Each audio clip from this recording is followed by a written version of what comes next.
Welcome. In this video, we are going to take a look at problem 4 from section 1.1 of College Algebra 2E by OpenStax. In this problem, we need to simplify the given expression. We will need to use the order of operations in which we simplify any expressions that have parentheses first.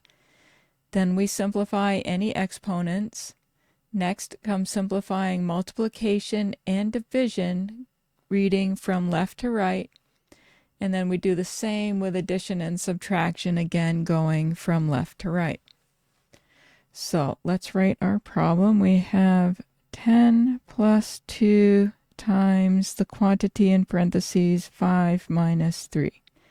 So we simplify what's in the parentheses first. So we have 10 plus 2 times, and then 5 minus 3 is 2.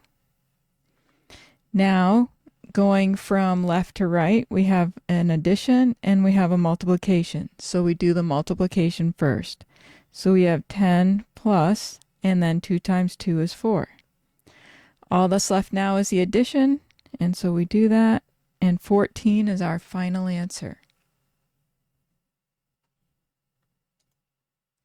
I hope you found this helpful. Let me know in the comments section if you have any questions.